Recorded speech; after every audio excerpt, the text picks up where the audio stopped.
What's up, guys? Tyler here, and we're gaming hard. And today we are back in the Catacombs, and we are going after the Pinwheel boss fight and getting the Rite of Kindling. And along the way there, I'm going to show you guys how to find Vamos the Blacksmith. Now, as you can see, you can just kind of hop right off from that second bonfire on the bridge there over to where you get the great scythe, but you just hop down beyond that, go to this room here where there's this spiral staircase breaks off, and it's a drop, and then just drop straight down. You don't want to jump, you don't want to roll. As you see, I just picked up my souls there from actually trying to jump, and I died. Because if you fall all the way down this shaft here and hit right here, you will die. So you have to hit those little platforms along the way down. And you do that by just dropping straight off the edge.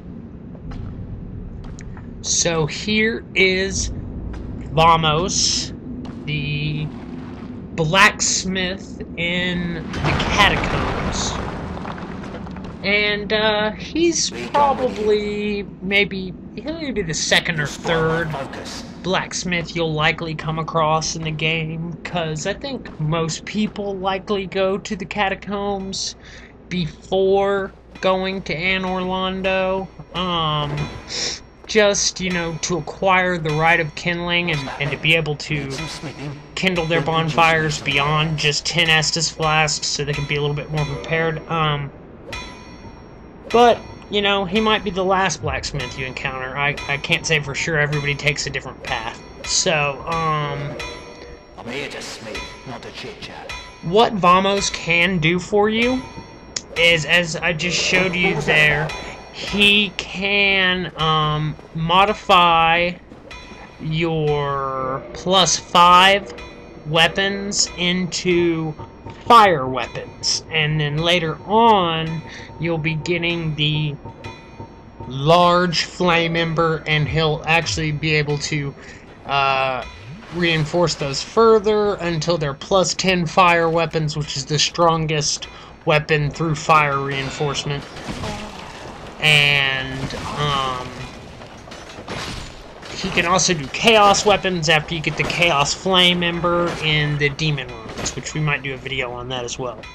Now, this is the really annoying area of the Catacombs, even more annoying than the areas that come before it, and this is the big wide open bone wheel skeletons place. Now, you can, you know, kind of bait them back either into that room with Vamos, or there's another room around the corner that we're about to go into, and kind of use that corner for cover and bait them a little bit back around this wall. And that works sometimes to get rid of them. Sometimes they come around the wall anyway. So what we've got here is we've actually got a caster, we've got a black knight, we've got two skeletons shooting arrows at us, and it's just kind of overwhelming us a little bit. This black knight right here does not respawn. He's rocking the black knight great axe, and after you kill him, he'll be gone. And he's one of those black knights that doesn't respawn after you kill him.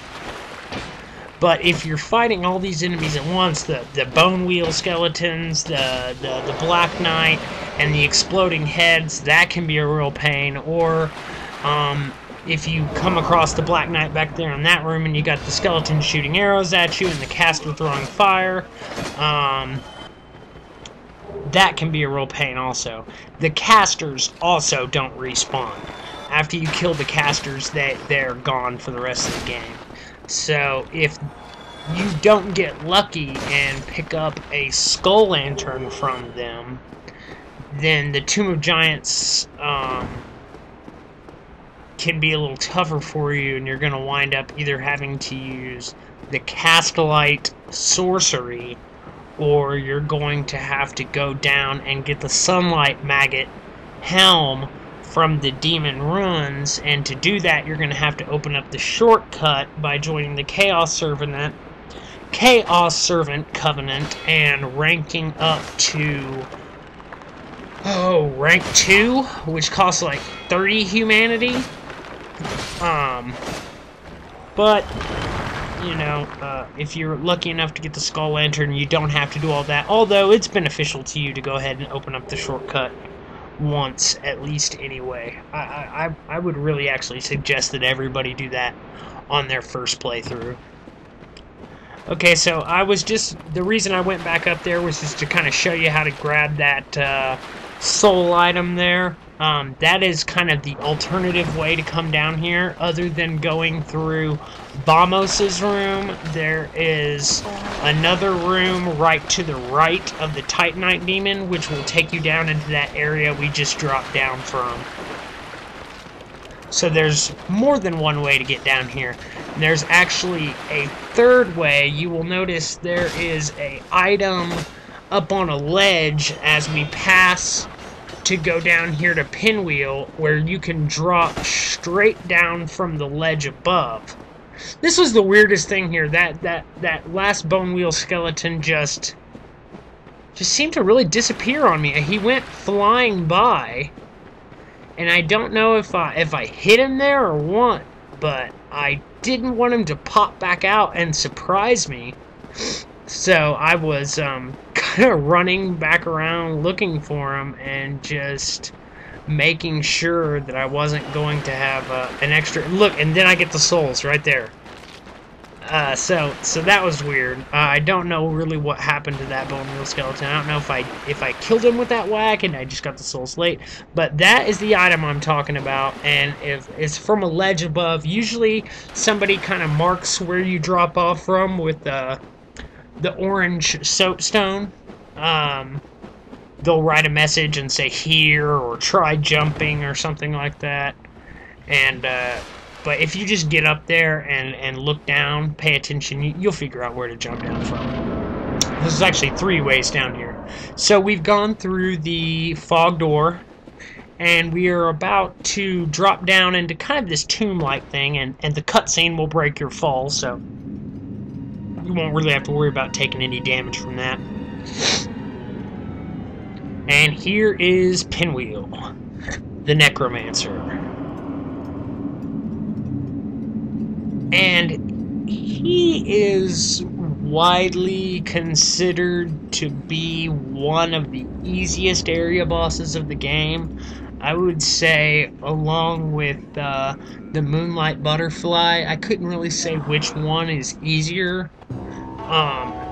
Pinwheel has killed me once before, not on this playthrough, but he is weak to fire damage, but really it seems like he's pretty much weak to any damage. Anytime you hit him, you take a large amount off of his life.